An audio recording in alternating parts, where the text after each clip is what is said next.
Hi guys, welcome back to Let's Go Mental. My name is Warime.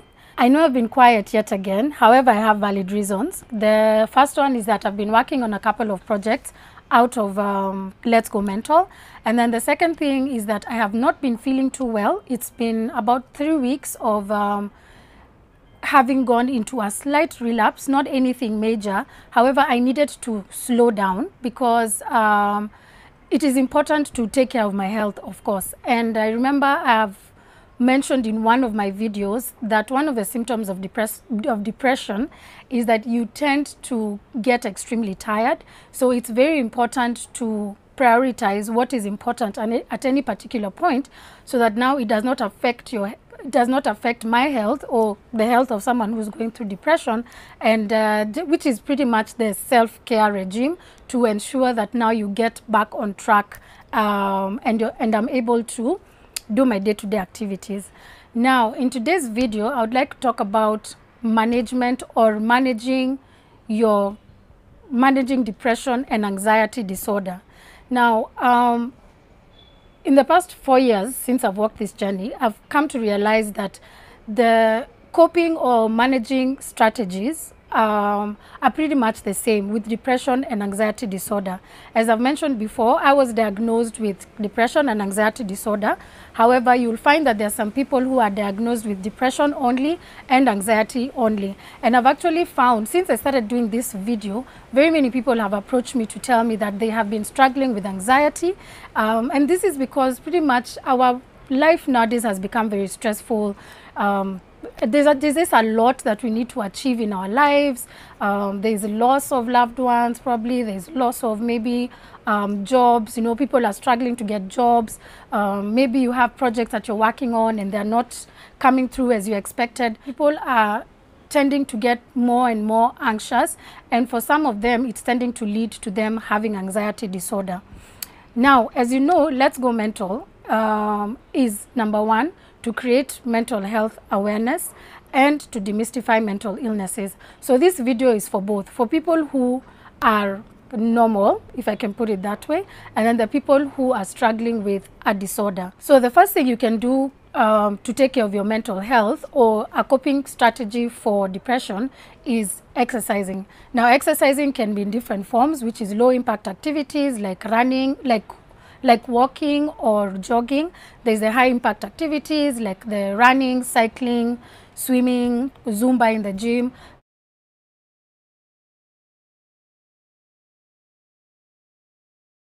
The advantages of working out or exercising is that it tends to release feel-good hormones, which is the endorphins, and it also increases the levels of serotonin. The second thing is watching your diet. It is very important to watch your diet. Avoid sugary foods like chocolates, ice cream, though I must say I am not good in this area because I normally overdose on comfort food, especially when I'm feeling down. But you need to avoid sugary foods, fatty foods, fried foods, that's like fries, burgers.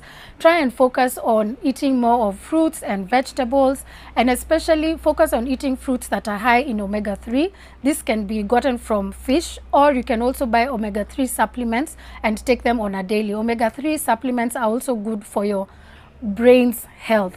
So over and above the foods, we also have certain drinks that you need to avoid, which is the coffee and the Red Bull. If you experience any anxiety, these are drinks that you should entirely eliminate from your diet, and try and take as much water as possible. As they say, take at least eight glasses of water every day. And I've also come to learn, by the way, this is a secret that I've learned and I have said that I need to share with people.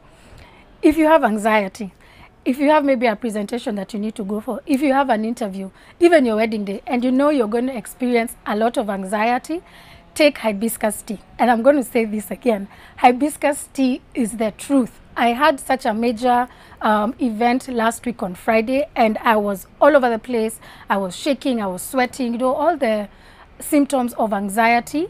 And so my cousin reminded me, remember the time you had told me that when you take hibiscus tea, it helps with your anxiety. And believe me, when the time came for me to attend the event that I was attending, I was completely calm.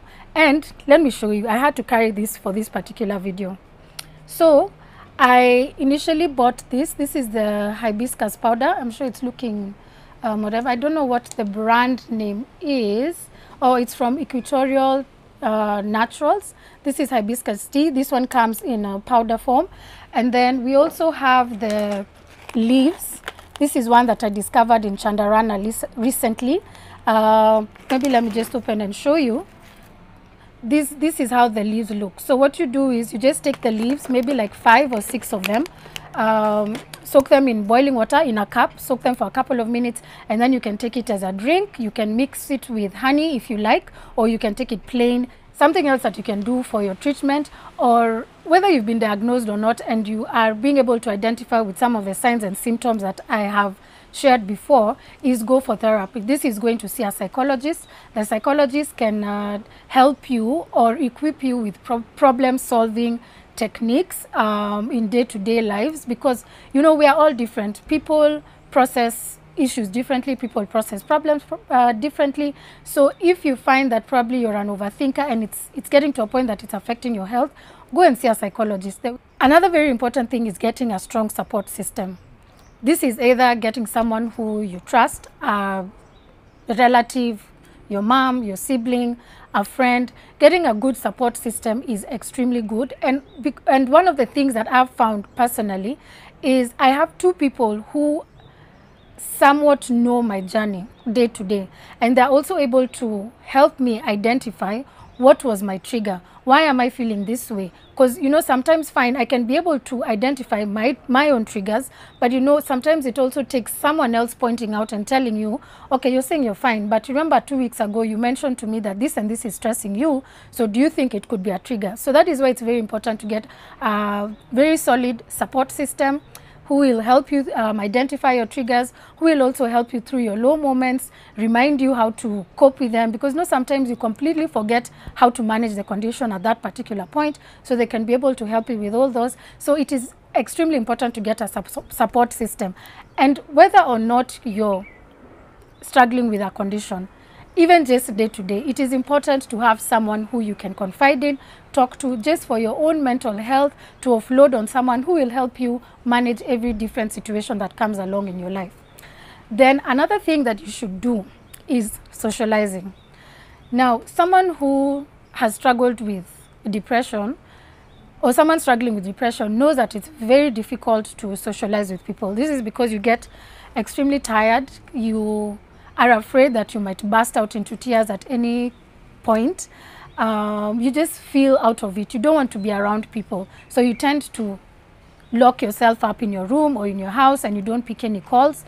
Or if now there's anxiety, you will find that when you're in a crowd of people, the person is actually afraid of socializing, because they're afraid that probably they're going to get into an anxiety attack, or maybe they're afraid that someone can notice that they're actually not okay.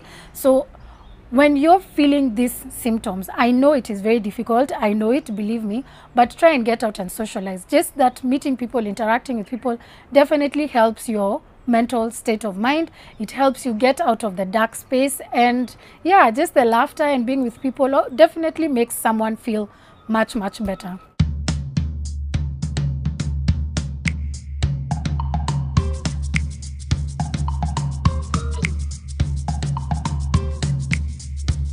One other thing, or something else that I found has really helped me, is journaling. Now, journaling enables you to put your thoughts down.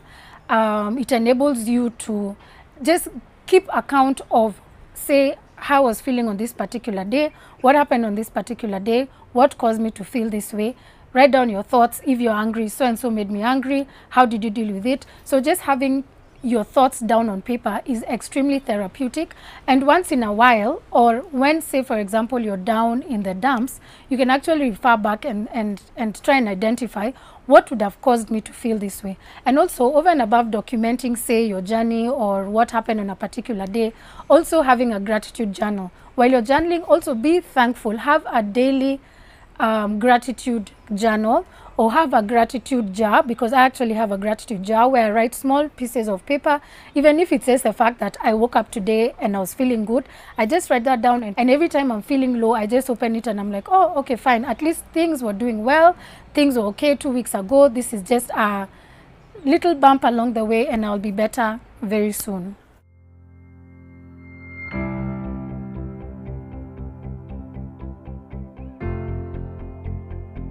Guys, I hope this video has helped you getting to understand or knowing how to manage your condition, whether you have depression and anxiety disorder or just pretty much for your own mental health.